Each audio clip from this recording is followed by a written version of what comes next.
Hey everyone, welcome back to my kitchen. I'm Bethany, and today's recipe, I'm going to show you how to make an amazing tomato sauce using your fresh garden tomatoes. This is such an easy recipe, and sauce is just so much better made from scratch. So let's get right into it.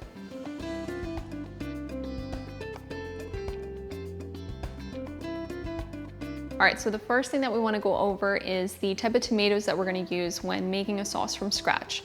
So you really can use a variety of different tomatoes for sauce, but typically you would want to use a plum tomato, and the best variety would be a Roma tomato because they're richer and sweeter in taste, and then they typically have a lower water content in them. So when you make the sauce with them, the concentration is just a lot richer. So those are ideal. But I kind of have a variety here because I'm using what we planted in our garden. So I typically plant cherry tomatoes and Roma tomatoes. That's really it. This year I mistakenly bought a different tomato than I thought was Roma tomatoes. So I'm having to use some of my mom's plum tomatoes because mine weren't Roma tomatoes. They're these vine ripened tomatoes, I think. I'm not sure the name of these, but they're just kind of these round tomatoes that I'm still gonna use for sauce because that's what I grew, and it's kind of all about using what you have. However, the majority of the sauce is gonna be made up of these. I believe that they're Amish paste tomatoes, I think that's what they're called, and they're a nice plum tomato. So we're gonna use these. I have about 5 pounds. That's what I'm gonna use for my sauce.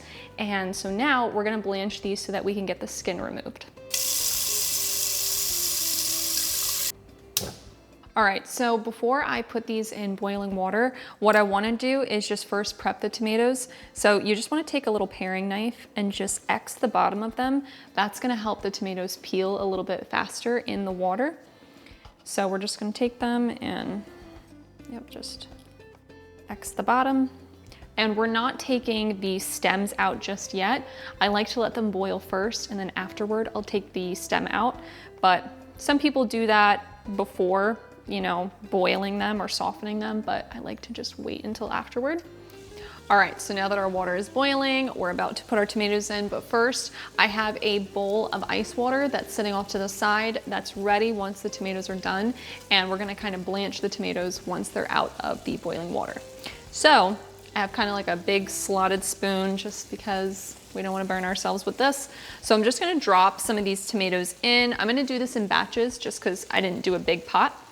And we're going to put the tomatoes in for about 30 seconds to a minute. And that's just enough time for the skin to start to peel and kind of, whoa.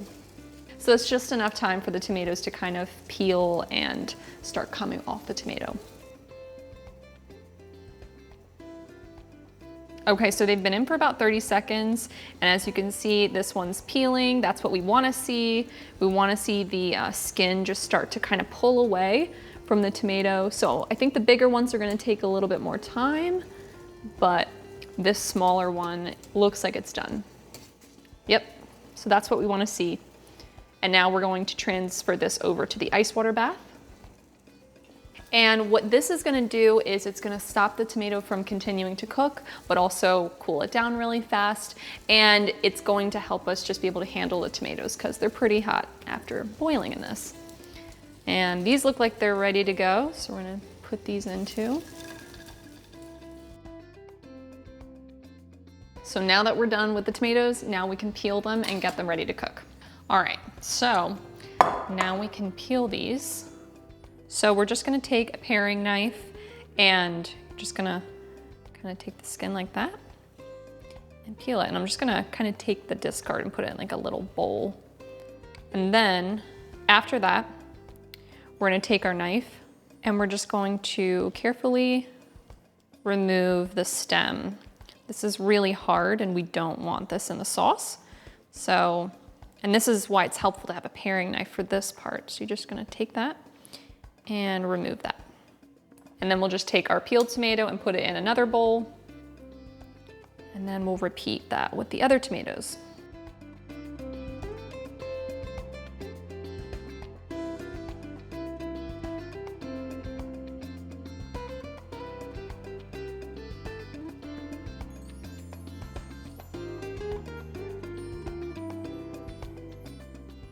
You can see how easily the skin just comes right off of the tomato, and that's why it's so important that you boil them like that, because that really is the best way to get the skin off, because you don't really want skin in a sauce. Unless I'm doing a cherry tomato sauce, I don't mind the skin in that because they're so small. But for this, we want to do it the right way, which is no skin involved, and we can easily remove it, because if you don't boil them, it's gonna take forever to peel the skin off. Okay, so now that we're finished with peeling them, we're gonna just dice them to just prepare them for the sauce. So you could crush them with your hands, but I just like to dice them myself because I want it to be in smaller pieces so that the sauce can break down easier. So we're just gonna dice them.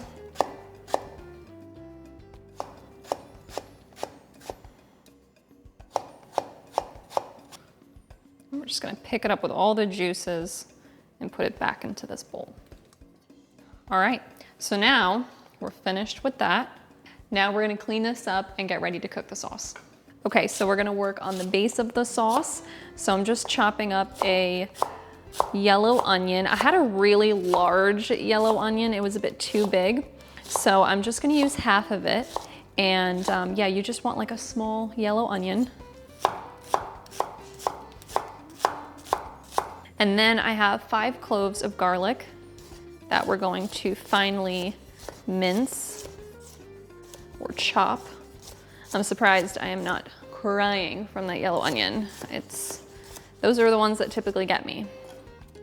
But the red onion lately have been making me tear up quite a bit.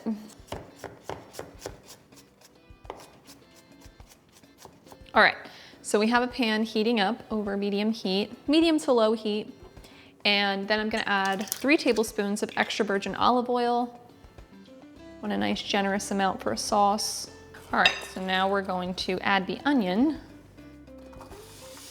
Now we're gonna stir this in here. And we wanna cook this for about 5 minutes on a lower heat, just to really cook the onions. And I'm gonna add a pinch of salt, because we always wanna add salt to aromatics, and especially our onion, it helps them sweat.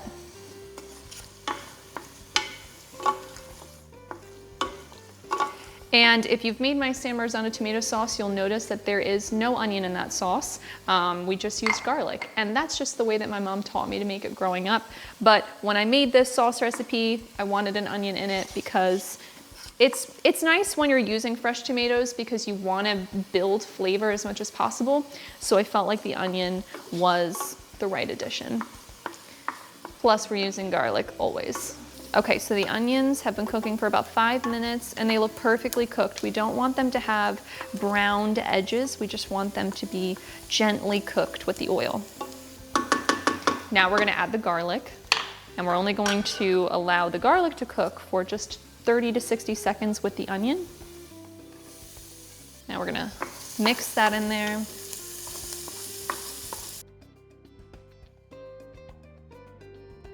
All right, so that should be enough time. Now we're gonna add our tomatoes. Just gonna carefully pour those in. Ooh, some of the onion got on there. Now we're just gonna stir all that together.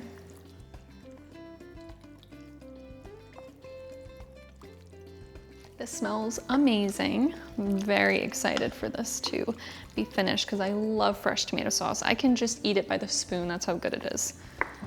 And before we let this cook, we're gonna season it generously with a healthy pinch of salt and then a nice generous amount of pepper. And if you would like a little bit of a kick of heat, you can add a pinch of red pepper flakes to this too. And we are going to add herbs, but I don't add them while it cooks. If you've watched my San Marzano tomato sauce video, you know that herbs should always go at the end when you're making sauce. And now we're gonna let the sauce simmer for about an hour and a half, maybe even 2 hours if you feel like the sauce needs to cook a little bit longer because of the liquids inside. It just kind of varies a little bit just because using fresh tomatoes, they're all a little bit different. And so what we're gonna do is leave it uncovered and let it simmer gently, just on a low simmer, You'll want to stir this every 15 minutes, 15 to 20 minutes, just about, just so that it's not burning on the bottom and it's evenly cooking throughout. So you won't need to cover it just because we kind of want those liquids to evaporate in the sauce. If you find that it's evaporating very quickly, you can cover it, but I like to leave it uncovered just because it kind of helps the sauce cook and reduce a little bit more. So yep, we'll cook it and then we'll add the herbs at the end.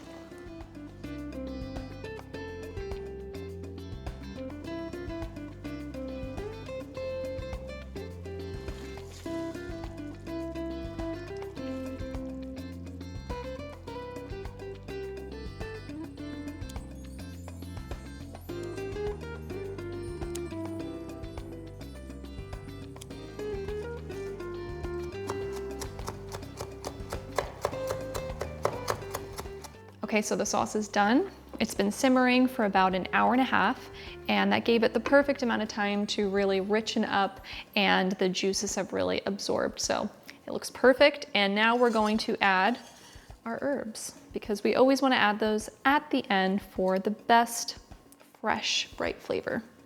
So I'm doing about two generous tablespoons, but this looks more like 3, but that's fine. There's never too much basil in a recipe, at least in my opinion. So we're gonna stir this in, and it smells so good. Once you add that basil, it just comes together and smells like a true tomato sauce. And with the consistency of my sauce, it's a little bit chunkier and I don't mind that. You can use kind of like a potato masher to kind of help break the tomatoes down a little bit more. Or if you like a smoother consistency, you can use like a hand immersion blender to blend up and just kind of create a little bit more of a smooth consistency. But I like this, especially if it's served with pasta. I like that texture. So you can do whichever one fits your preference. But now we can taste it.